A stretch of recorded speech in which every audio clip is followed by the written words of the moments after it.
Torah Or, Parshas Vayakhel, page Pei Zayin, first column, second paragraph. Okay, now the Rebbe was explaining what's the connection between the Mishkan and the Shabbos, and he also asked the question why by the commandment Hashem first told him to build the Kalim, the Mishkan, and then Shabbos. And when Moshe Rabbeinu gave it over, it was Shabbos, Mishkan, and then Kalim.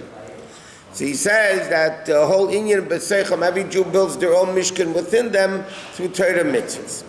Okay, so he says to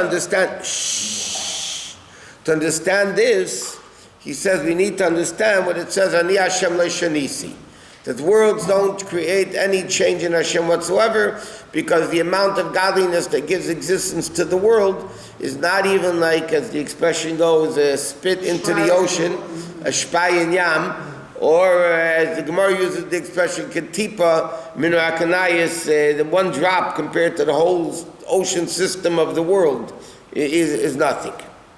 And he says that's the level of Malchus that creates the world, which is a very slight order of Hashem, and therefore Hashem doesn't change before the world, after the world, and so on. Okay, Malchus is from the attribute of Malchus. That's speech that actually creates the world. That also comes into two levels. What are the two levels? Seviv kol almin and memala kol almin. Okay, so now that Hashem is creating the world, so you have now the way Hashem creates the world in the way of Seviv and the way of memala. What is the difference? I know the truth is, Malchus of Atzilus, like all the attributes of Atzilus, are infinite. Chesed is unlimited, Gvura is unlimited, Malchus is unlimited. This is the concept that's brought down in Kabbalah, the expression Or Ein Sof. Now, Or Ein Sof can mean one of two things. It means both, but I'm saying it could be defined two different ways. It could mean Or Ein Sof, meaning Or of Ein Sof, or the Or itself is Ein Sof. You could say the revelation of infinite, or the revelation is infinite. Well, let's explain what this means. Because what is Or? Or is basically nothing of its own.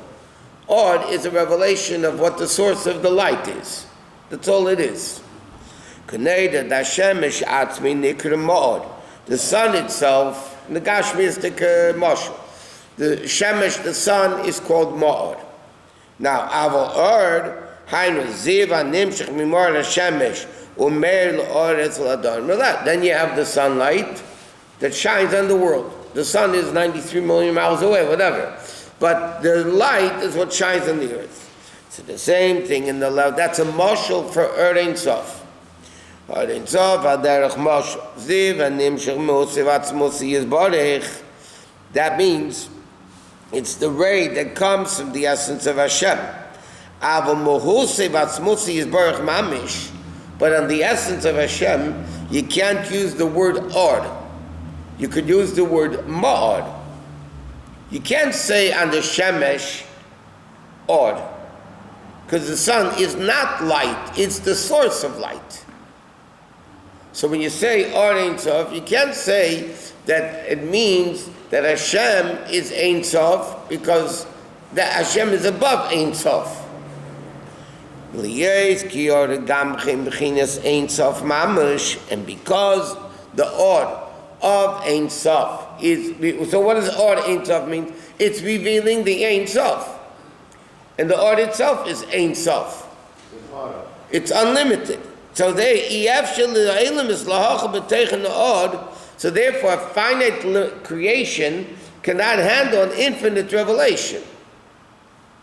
You can be Messias Mamish, right? You can't have a finite creation handling something infinite. It's mathematically impossible. So what is it?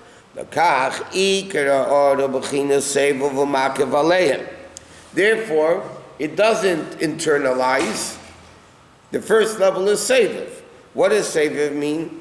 it doesn't affect it directly, because infinite cannot directly affect finite, because then it would platz, it would explode, so to speak. So therefore, how does it function? It functions in an indirect way. Then, when you have from that level, okay, but it's already limited that it's odd. It's not odd. It's odd, but it's Ein Tov. Sefer Kolam is Ein Tov, but that is also too great for the worlds to handle. So there has to be a tzimtzum from the level of Seviv to come into Mamala that permeates the worlds, each world on its particular level. So Atzilus is higher than Bria, higher than Yetzirah, higher than Nasiya, which by the way is exactly the same thing of inanimate, plant, animal, and human, which corresponds with the four worlds, which corresponds with the four names of Hashem. Coming to Pesach, it represents the four sons, the four questions, the four cups of wine. It's all interconnected. Yeah? So therefore, Eidam Shamitzum Samis Ma'arlias Malubish Teich Elimus, and that's called Memalakulam. En lo tchila.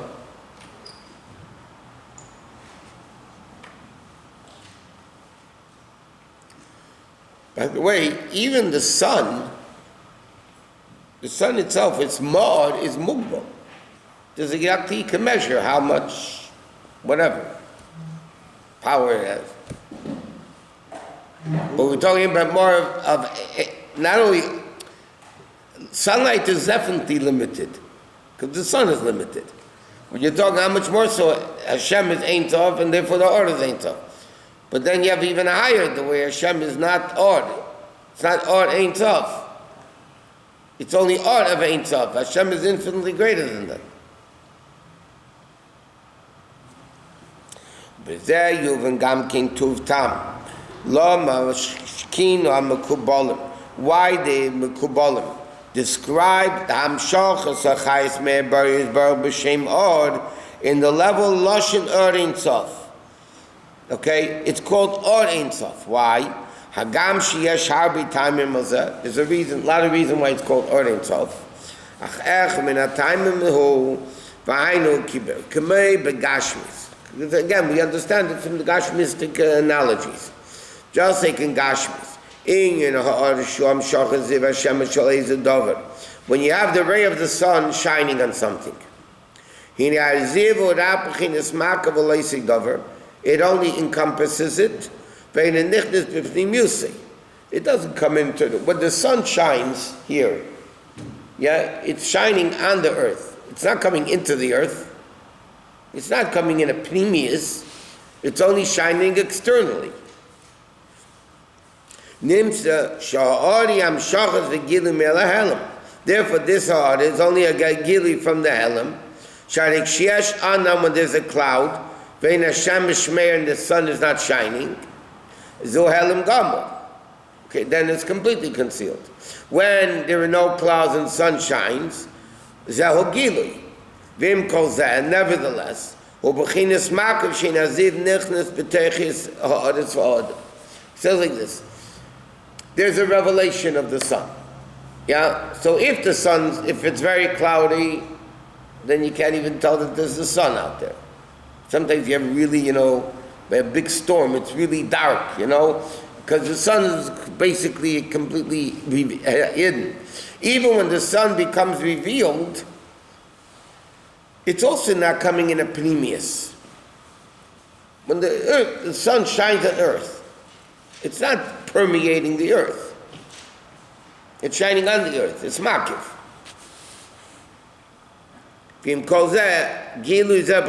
Okay. Kachyuv and Or Ein Tov. So we'll understand in the level of Or Ein Tov, that's the level of Seviv Kol Almin. That's the Gilu Lahachis Bechinas Elimus. That's the life of the world. In other words, Seviv Kol Almin is the initial life that makes the world exist. Okay, let's give another mashal that Chassidus gives. We'll understand it even easier.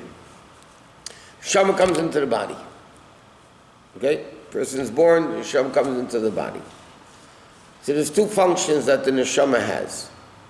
Number one, the person is now alive. That's one function the neshama gives. Like he's saying, the existence of the world is from this level of Sevi Kolam. But it doesn't permeate in a Pneumius. Meaning like this. The person is born, the neshama comes into the body. Now the person is alive. The head, stomach, feet, toenail, they're equally alive. The head is not more alive than the foot, and the foot is not any less alive than the head. Now, that's because that's all makif. It's just giving life. It's not functioning directly. It's functioning indirectly. You are now alive. But it's not a direct functioning. Then you have a second function of the neshama, that the mouth can talk, and the brain could think, and the eyes could see, and the stomach could digest food, and the hands could write, and the feet could walk. That's the second life, chayus, that the neshama gives to the body. That already is permeating the body and coming directly into the body to function in a clear-cut way. Then you have differences. The eyes are the vessel for sight, therefore you see in the eyes. The mouth is the vessel for talking, so therefore the koach of dibur comes into the mouth. In that levels, the head is higher than the hands, which is higher than the foot. Intellect is higher than emotions, and emotions are higher than walking or kicking or whatever. So there's two types of chayes, and then he said it's the same thing about the shemesh. The shemesh comes into the world, it makes the world alive, existing, so to speak. But that's not in opinions, it's very superficial. In that, everything is the same. Inanimate, plant, animal, human. The sun functions the same. When the sun shines into the world, there's no difference the way the sun is shining on the person, animal, plant, or inanimate. It's all shining the same way. When somebody does a mitzvah, which one is more effective, prati or klali? Both. Because what they're doing is taking the makif in the pnimi. So when somebody doesn't have a child, goes to the Rebbe says, keep nida. No. So that's prati of that part that does the mitzvah, that accept, that makes. Yeah, because even though, you talk about that particular concept. Koach Loda, the ability to give birth, is the concept of nitzchias, eternity, because you have a child who can have a child, can have a child, can have a child the whole time. Okay? To use the Rambam's expression and Chokrim's expression, there are things that are kayamim be'ish and things that are kayamim b'min. There's certain things from creation that since they're created, they're the same one. They never reproduced. The sun, the moon, the mountains, or whatever, all those things, they're kayamim be'ish. The thing itself is existing. Then you have humanity, animals, plant, in a certain respect, inanimate also. It's not the same humans from the beginning of creation. Okay?